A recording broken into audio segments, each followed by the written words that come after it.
I want to talk to you a moment about the indoor location project before I hand over the microphone to Neil, who's going to give you an overview of this project.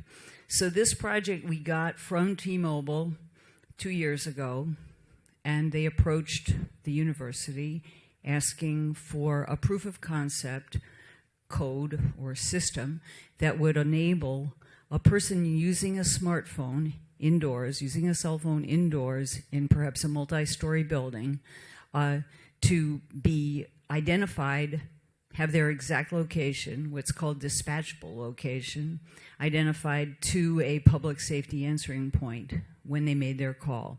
So you know the problem in a tall building, GPS may provide you with the coordinates where the front door is, but if you're on the 37th floor of a 50-story building, you and are having trouble speaking or are having to be silent because of the situation that you find yourself in, the emergency people may never find you in time. So this was a problem. This was a problem space that we were asked to solve. We were asked to solve it using either Wi-Fi access points to identify the location or Bluetooth. We first did our project with using the Wi-Fi access points on the campus, and now we're going to talk to you about the solution that we've developed for using Bluetooth beacons. So let's see. They're going to describe the current state of this work. I want to talk to you for a moment about the fact that there are two parts to this. We've developed a platform which can deliver indoor location to a smartphone. We have also developed an application. That application uses the information provided to send an emergency call to our emergency services internet backbone network, which is what is the plan for all emergency calls in the future, and this is a standard. So we have a network built that receives these emergency calls and simulates a public safety answering point. We don't actually send these calls to the 911 operators now. We send them through our own network, which emulates, which is a special case of an NG911 IP backbone network. So what you're going to see today will be a description of that application using our indoor location platform. And then we're doing research to improve the algorithms that we're using to identify your location. And you'll hear about some of the experimental work that the students are doing in order to provide data that we use to develop algorithms that will more accurately identify where the caller is. So the first speaker today will be Neil. If you want to come to the front, please.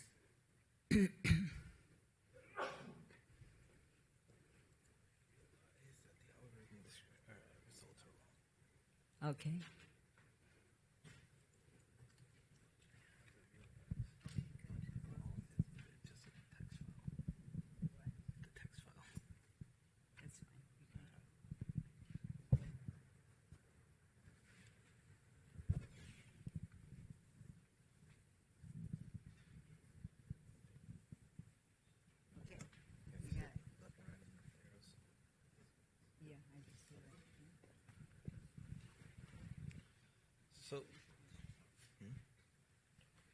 So indoor location service for NG911 using Bluetooth LE.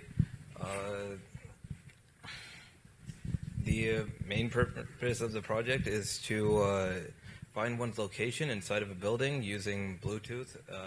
The FCC mandated that we use either Wi-Fi or Bluetooth. We used Wi-Fi last semester or 2 semesters ago. Now we're using Bluetooth. So in an emergency situation, information and response time are critical elements.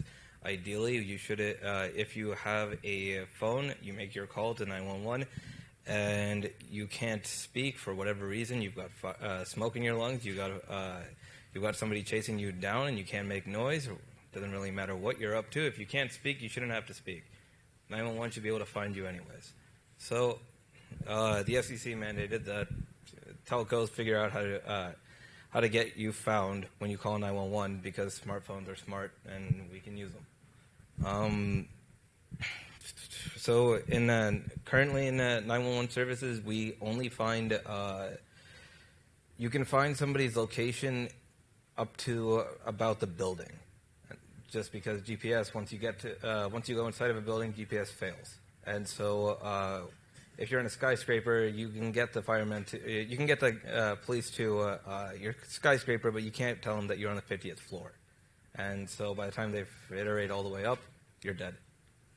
That's not very useful to people, so we want to find your floor particularly, and then within the floor we want to find your room. But the floor is probably the most important piece of it. So the actual FCC requirements are that we find horizontal location and vertical location. Horizontal being effectively where you are on the floor, and then vertical being which floor you're on. And then they want room level identification. And it needs to have a 30-second maximum time period for it to actually detect your location, which isn't hard to meet whatsoever. And wait, what? Oh, okay. Well, presumably the 30 seconds is the 30 seconds would be how long it takes to find your location, then the call gets made, and then it's sent to the location with the call. But it's not that difficult to hit 30 seconds, so it's a very reasonable requirement. Same with the, they want to achieve 80% reliability and accuracy within 15 meters, which is huge. So the FCC doesn't actually have very stringent requirements on this, but we meet the requirements well within expectation. So the Bluetooth provides the... Okay, so when the Bluetooth, the idea is that we'll use Bluetooth and we'll just place beacons all around, like lighthouses, and when they'll just keep sending out messages. And when you call 911, your phone will start to collect them, and they will send out each beacon will send out the ID of its beacon, its UUID, so it'll tell you what beacon's actually talking, and then also we'll find out the received signal strength in dBm of how strong that signal was when it reached the phone.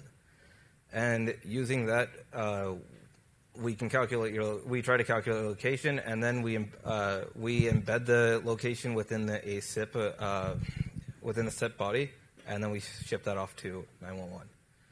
So the overall architecture is that I can barely read that. So you have the iBeacon module, which will talk to the smartphone, or rather, it's not talking, but it's just constantly sending out messages. There's never actually a direct communication between the two. But the iBeacon's talking or shouting, and then the smartphone picks it up, packages up a set of all the signals that it collects, and it sends that off to the NIAD server, and the NIAD server, and then the NIAD server looks up into the database where these Bluetooth devices are located, uses the RSSI to calculate distance, and then it determines which Bluetooth device you are closest to, or at least likely closest to. And then it tells that back to the phone, and then the phone now makes a call to 911, which with the location given from the NIAD server embodied in the SIP body in the body of the SIP message. And then it goes into the EZInet, which is the whole 911 operations. So our modules are, we use the iBeacon protocol, and we do it using a particle photon, which is mostly for administration purposes. It's an Arduino that has a Wi-Fi on board, and then we just connect that to a Bluetooth HM10, which is it literally just sends out Bluetooth. And so we just have these boxes sitting there, these guys. And you've got the Bluetooth. Sure. So the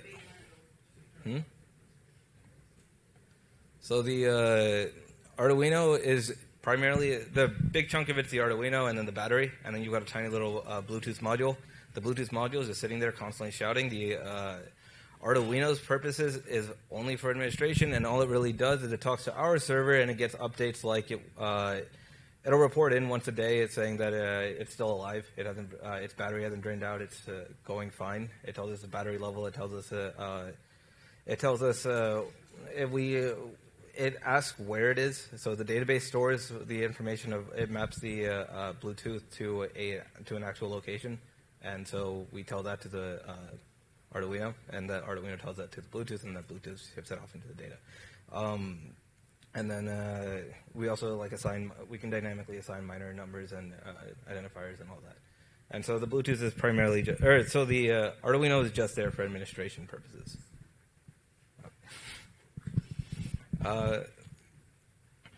So the iBeacons work in advertising mode only. They do not connect to the phone, and the smartphone will do all of the the smartphone will do the collection, and all the real work is done by the NIAT server. And so ideally there isn't, the Bluetooth module is extremely dumb. It doesn't do anything at all in this context, and then the smartphone doesn't have to do much work at all, and it's all just done on the central server. But of course, the smartphone's the one actually in control of where the data goes. It can make half the call and not actually send it off to the 911 if you so choose. But ideally, it has a nice effect of it's not that somebody detects your location, but that the phone the phone asks to be found, rather, because it ships off all the data necessary to find it, rather than a server asking all the Bluetooth devices, finding out where you are, and then correlating your location. So then some DBA can figure out where you are. So we don't have that aspect, which is a little bit nice.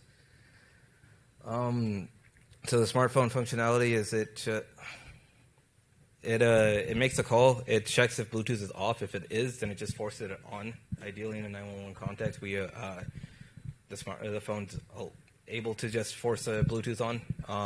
So it forces Bluetooth on. It collects all of the Bluetooth data, packages it up, ships it off to the NIAT server. The NIAT server then returns a response saying that this is the Bluetooth device that is likely closest to your location, and then the phone pushes that off to 911 when it makes the actual call. I think the slides are out of order. No. Okay, so fine. For testing, the idea is that we will place the iBeacon locations at particular locations, and we'll also specify where we're going to put the testers, the people making test calls, and then we'll just we'll make the call. In which we just wait for 10 seconds, and we catch a bunch of Bluetooth data. We ship that off to the server, and we get a response, and then we just see how far the Bluetooth device is from the actual location. And so we try. So the general idea is that, where is it? There. Yeah, it's showing. The general idea is that the tester is at location 59. Does my mouse show up? No. Okay. Hey, it does. Yeah, so the tester is at T59, and then if we take a radius of 10 meters, then that captures, then Bluetooth 31, Bluetooth 32, 30, and 33, those are all valid Bluetooth to return for a 10-meter radius. And so based on that, we say that if the NIAT server returns one of those 4 Bluetooth devices, then it has it successfully located you. If it returns something outside of that range, or it's on like a different floor, then it's failed. So yeah, and then we maintain the same test locations every single. So we consider them experiments, and then in a given experiment, we deploy the beacons at particular locations throughout the building. And then in a different experiment, we change the beacon, but we don't change the tester position. So that's always constant. And then we can compare it. We can compare the distribution of devices and the number and their placement between experiments and see what the results are. And then we just grade them based on the rate of success and failure at a given We grade them based on the rate of success and failure. Success being that it matched to it returned a valid Bluetooth device, and per experiment. I lost my sentence. Okay. So we deployed it. The tests are currently only being done in IIT Stewart Building down at the end of the, down at 35th Street. It is, I don't want to say that. So we placed 20 devices on each floor for experiment 1. For experiment 2, we halved it, and all we did was just every other device, we just knocked it off the grid. And we use an intuitive and abundant placement of Bluetooth devices where we just where we placed it in front of, we placed a Bluetooth device in front of every room entrance, like door, the hallways, and like, not hallways, in front of the bathrooms and then in the stairwells. And so it was just anything that seemed reasonable for you to be located at, we placed a device there. And so that just averaged out to, and we put an average of 20 on per floor, somewhere like 19, somewhere 20. For the second experiment, we just halved it. So we just knocked off every other device. So the call testing was done at the room entrances, between rooms, in the hallways, inside of rooms, and in stairwells. We collected 10 seconds worth of Bluetooth data, which meant that we just stood there for 10 seconds collecting data, and then and then the location server applies its algorithms, and then we grade that afterwards. And for experiment 2, we do same thing, but density is halved. Tester locations are all the same. And so we had 3 algorithms. Now, at this point, the slides are actually wrong. I made a mistake there. So the 3 algorithms we used were very simple. One was you take the max RSSI that you get out of every Bluetooth, or out of every Bluetooth packet, we get an RSSI value, how strong the signal was by the time it reached the phone. So we just take the whichever signal or whichever packet had the maximum RSSI signal, then we use that to say you're probably closest to that particular Bluetooth device. Then average was simply since every single Bluetooth device is actually returning, like in a 10-second period, you get, in the ideal situation, you get 20 packets from each individual device. So if you, we just averaged the RSSI, and then we compared the Bluetooth devices, and then we picked whichever Bluetooth has the lowest RSSI. And then log average is actually just it converts dBm into wattage, and then we take the average. And then these are the results, except those results are actually wrong because I made a mistake when grading them originally.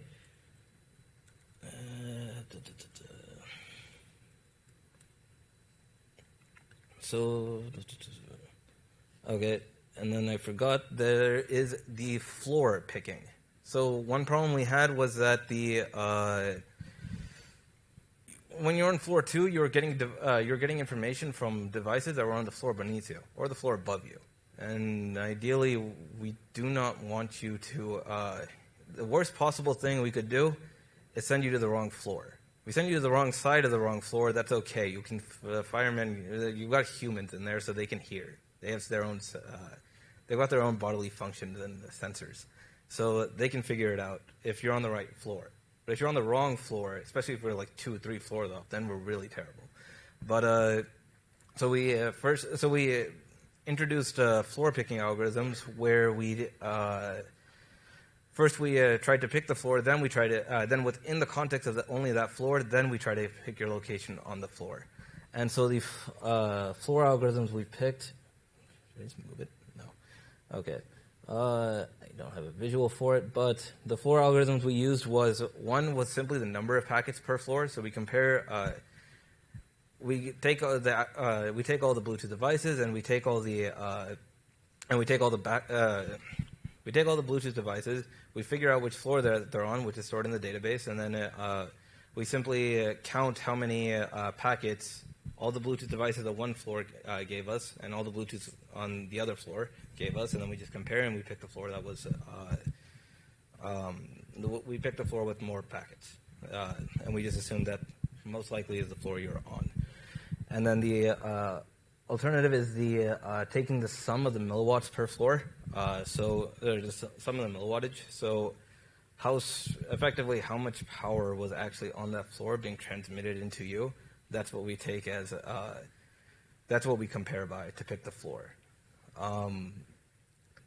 We also did average, but the problem with averaging was that what happens is that you're standing over here, you got Bluetooth devices over here, so they give you terrible milliwattage. But if you go beyond that range, if you're on the floor below, and so you're slightly further, but you're just beyond that range, then their horrible negative values do not actually get sent in, and so the average is skewed towards floors that have less beacons close to you. So so summing makes more sense in that context. And then so our actual results were. So if we took the floor picking on experiment 2, where we had 20 devices per floor, we achieved it 97% of the time. We would take the correct floor. So 98% of the time we take the correct floor if we use some power. So if we took the sum of the milliwattage. If we used a packet count, we would get 93% correctly picking your floor.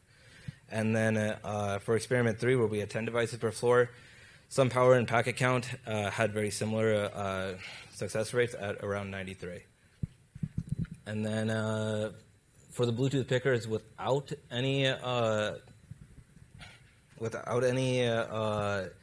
the floor picking before it, so just out of the aggregate set, it tries to pick your Bluetooth, which would be either taking the max or the average, or taking the max or taking the average RSSI, or taking the average milliwattage, and we end up with more in the range of 80% correctly picking the floor, and then we hit 80% success rates where it actually 80% or the meter distance where a tester located here and any Bluetooth within this meter distance is valid. We get 80% of them correct at more like 11 to 14 meters of your location.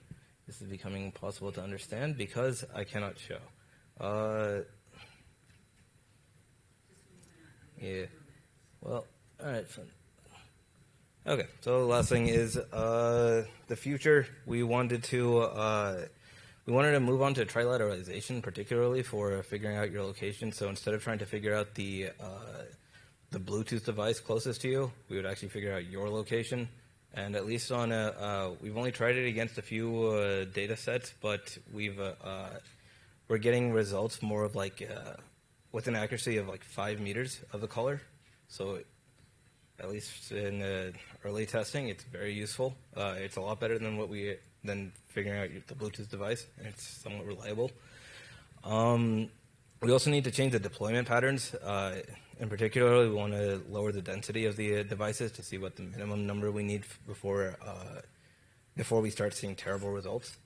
And then we also need to figure out the RF spectrum and how the buildings are affecting it, particularly when we move from a Stewart building to other buildings, how different materials are going to degrade the signal. And yeah, we obviously want to we will want to deploy in more buildings. That would be a lot more useful. That's about it.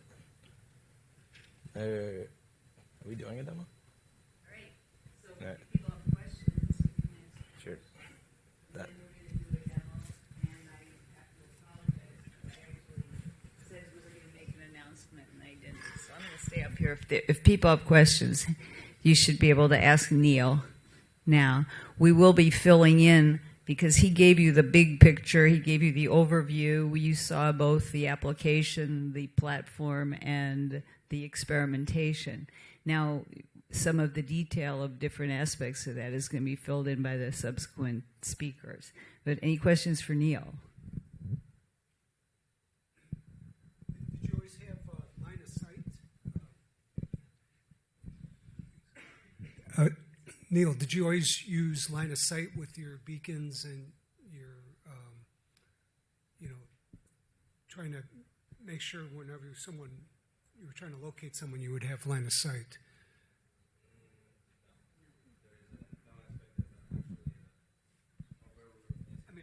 of distance do you think you could get? Well, we were getting.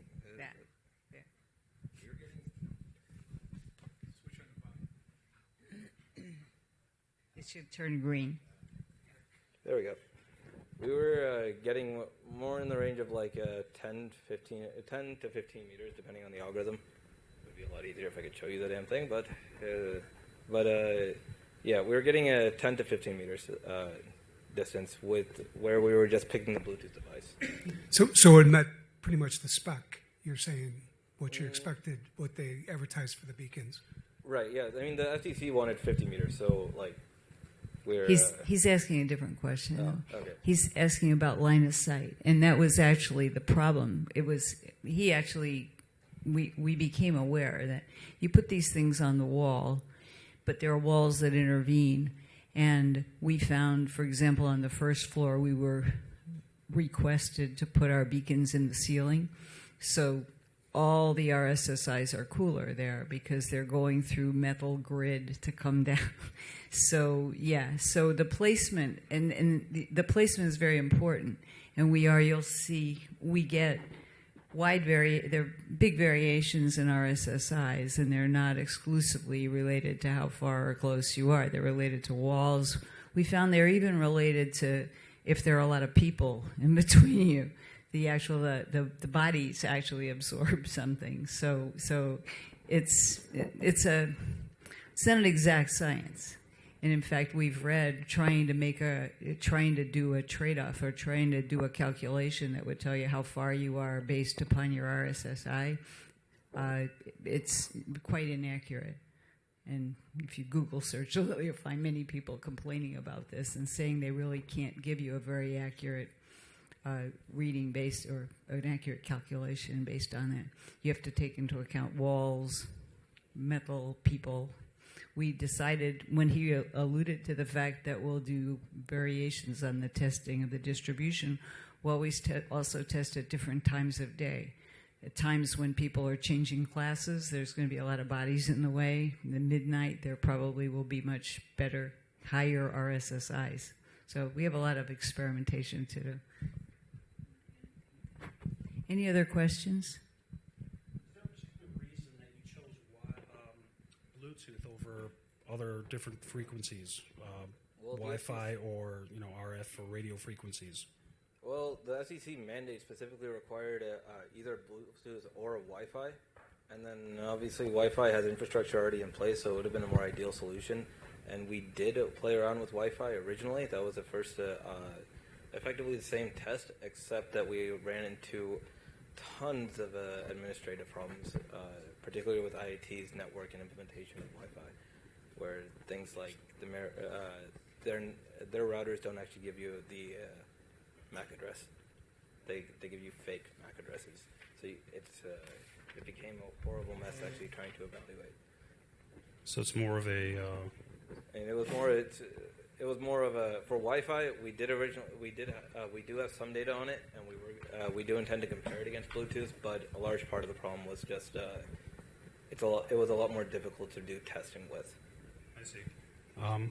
What about the accelerometers that we all carry in our pockets, our cell phones? Have you approached that aspect and implementing it with the Wi-Fi signals? Because with our cell phones, you can literally get an accuracy of 1 foot. Currently, we have no other sensors in play. Okay. So it's just basically just the Bluetooth design aspect of it? Yeah. Okay. I see. Okay. Thanks. Good question. Yeah, we worked to a request. The request was use your Bluetooth or use your Wi-Fi, and we actually tried both. But interesting point. Besides GPS, you can narrow it down to a more narrow perspective within that. You don't get your vertical though, right? You do. With what?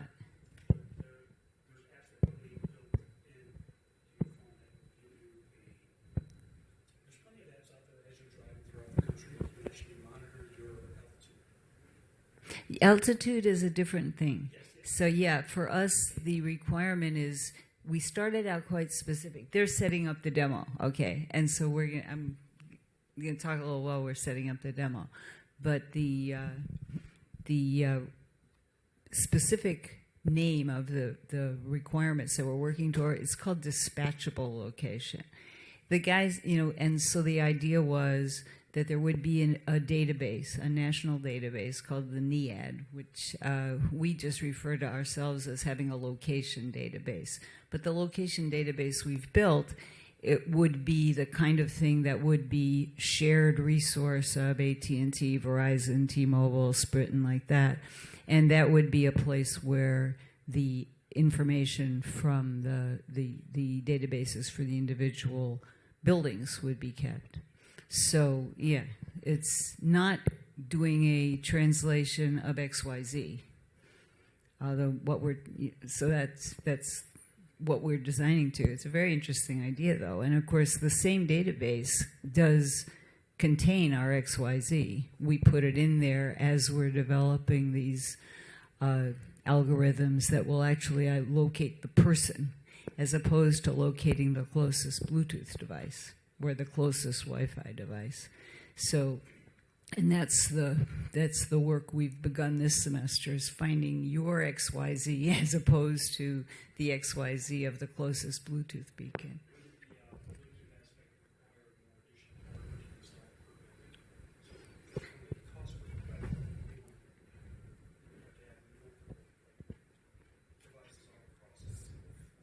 Well, that's one of the things we're just trying to study is the density that we'd have to have.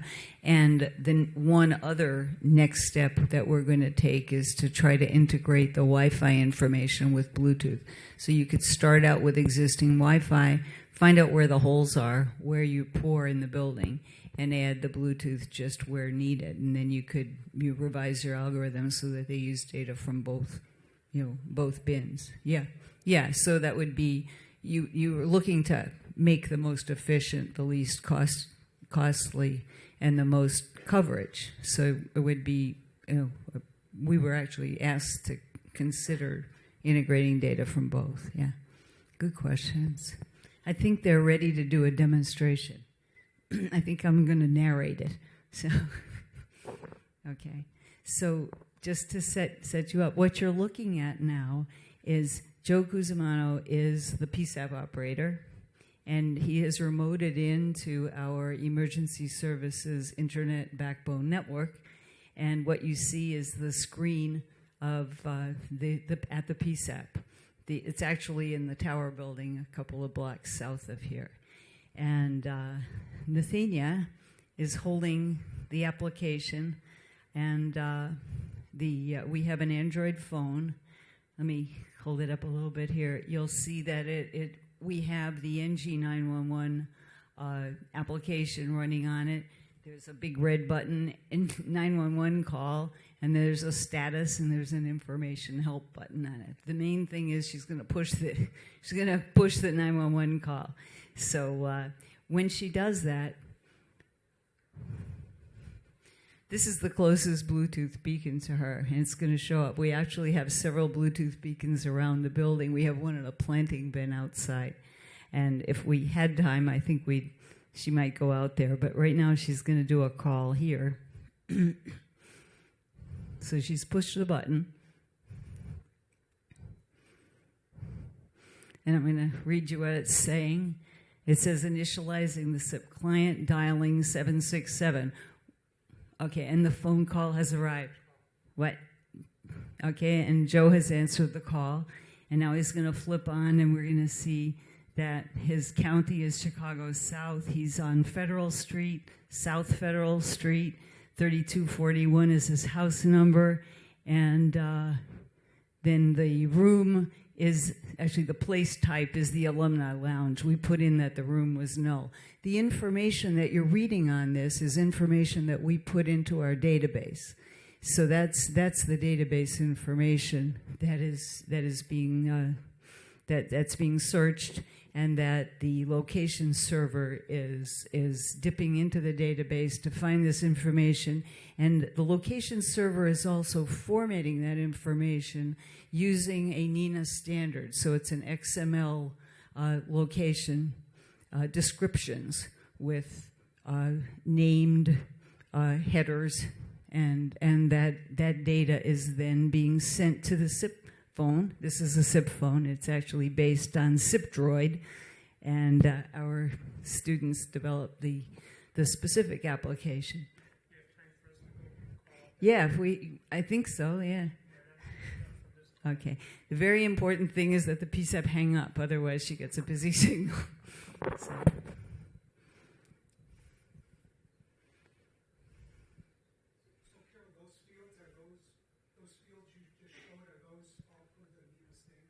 Yes, yes, yeah, and we made the location server, which isn't a mobile device; it's sitting someplace. It has, it has the time to, after it gets the information back from the database, it also puts it into the NINA format. The call just rang in. Okay. I just answered the call. All right. So it's also Chicago South is the name of the county.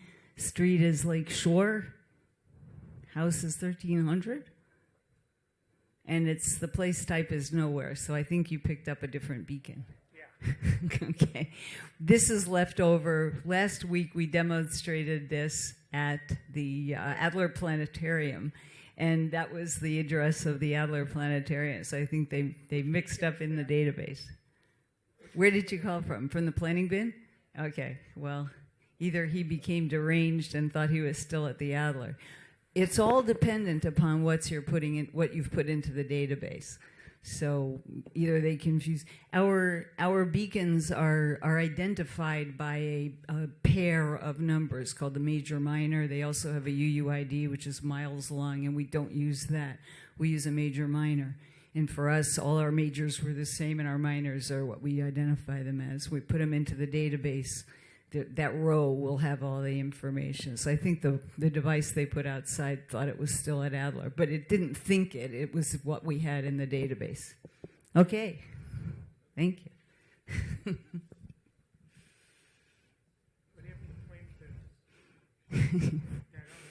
There's one out there in our database called Planting Bin. That's what it was supposed to show up. But thank you guys for the demo. And the next, well, are there questions about the demo? Okay.